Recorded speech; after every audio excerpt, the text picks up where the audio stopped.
207. What is law? Chalcedon Report number 216, July 1983.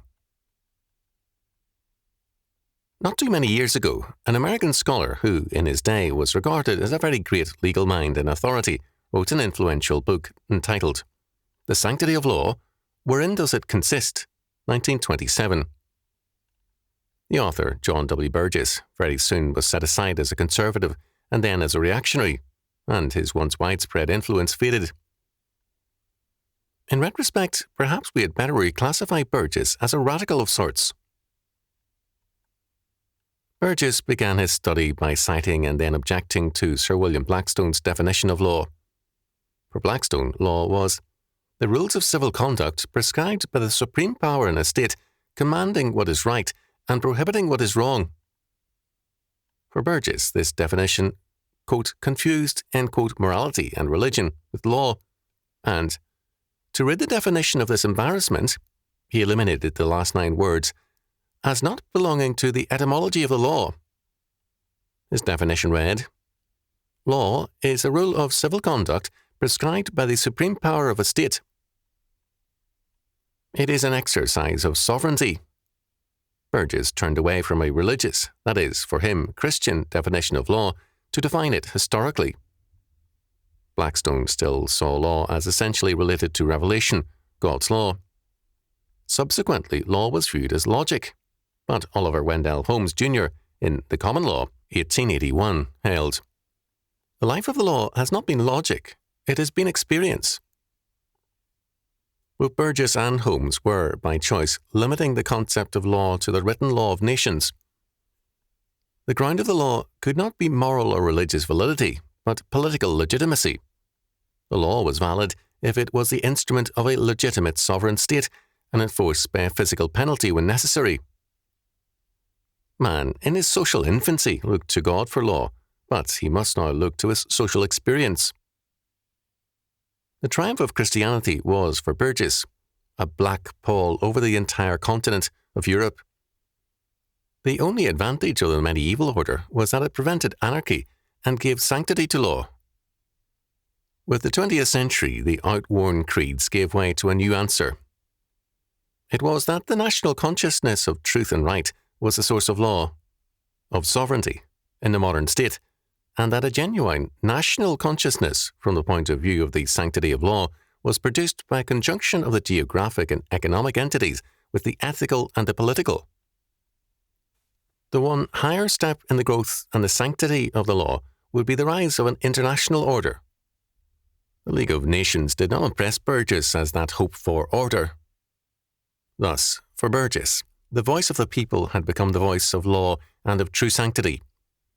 For him, God was replaced by man and by the state as the true sovereign and the valid source of morality and the law.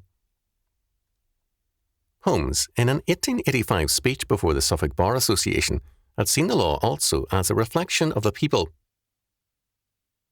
What a subject is this in which we are united, this abstraction called the law, wherein, as a magic mirror, we see reflected not only our own lives, but the lives of all men that have been. When I think on this majestic theme, my eyes dazzle. In 1897, in a speech at the Boston University School of Law, Holmes called attention to the fact that the law talks about rights and duties, and malice and intent, and negligence and so forth, and nothing is easier, or, I may say, more common in logical reasoning, than to take these words in their moral sense, at some stage of the argument, and so to drip into fallacy. The language of the law is radically moral. There is more morality in the pages of the law, whether good or bad morality, than in most sermons. But Holmes saw this as a fallacy. He spoke sharply against the confusion between legal and moral ideas. The forces, for him, which determine the law are not religion or logic, but, rightly, social experience, and this should not be confused with morality. Laws are historical, not moral facts, and this, for Holmes, was as it should be. This represented an evolutionary view of law, an Hegelian concept in part, and the religious, that is, biblical aspect was treated as an archaic relic. This was, quote, legal realism, end quote.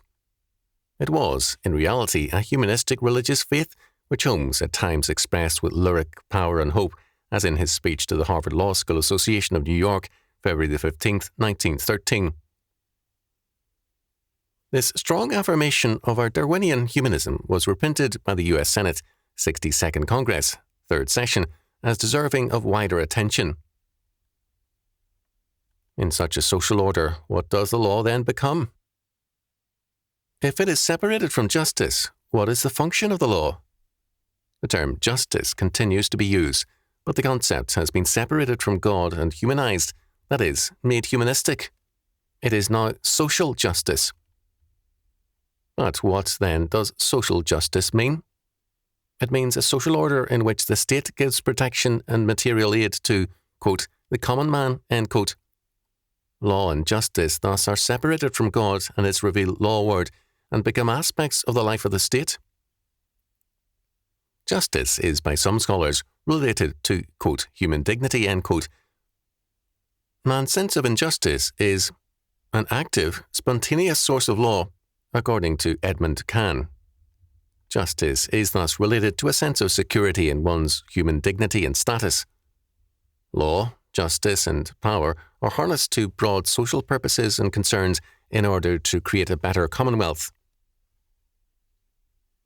Given these humanistic definitions of law and justice, it is not surprising that social orders based on these dogmas, such as Soviet Russia, Red China, and Sweden, have many apologists and defenders in humanistic circles. These social orders exemplify various facets of the humanistic dream. The God-centered nature of law and justice has ostensibly been eliminated and relegated to the Museum of History. The modern state is a humanistic state, and the law is its creation, and justice is what the state does. Quote, justice, end quote, is also the title, although not the nature, of US Supreme Court judges and other judges in other countries. This humanistic justice, however, satisfies very few, certainly not those who receive the protection and material aid called, quote, social justice, end quote. The major consequence is the corruption of the recipients, their loss of responsibility, and the massive cultivation of envy. Envy is as corrosive a social force as man has ever known. It does to the societal sphere what earthquakes do to the physical. Envy fractures a society and turns it steadily into a hostile and even armed camp. Social classes, races, minorities, and other groups view one another with hatred and suspicion. Envy solves no problems and creates new ones. The modern state, however, is increasingly prone to legislating envy. Since it derives its law from man, not God, its law and, quote, social justice, end quote, become revelations of the nature of man, not God. The law of God is a revelation of the righteousness or justice of God. The Ten Commandments give us in summary form not only God's covenant law for man, but a revelation of the righteousness and holiness of God.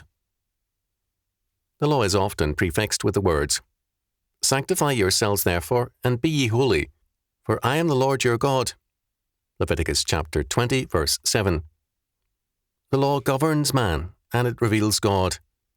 The law gives to man the way of holiness, because God is holy, and His law is holy. It separates good and evil, and the just and the unjust.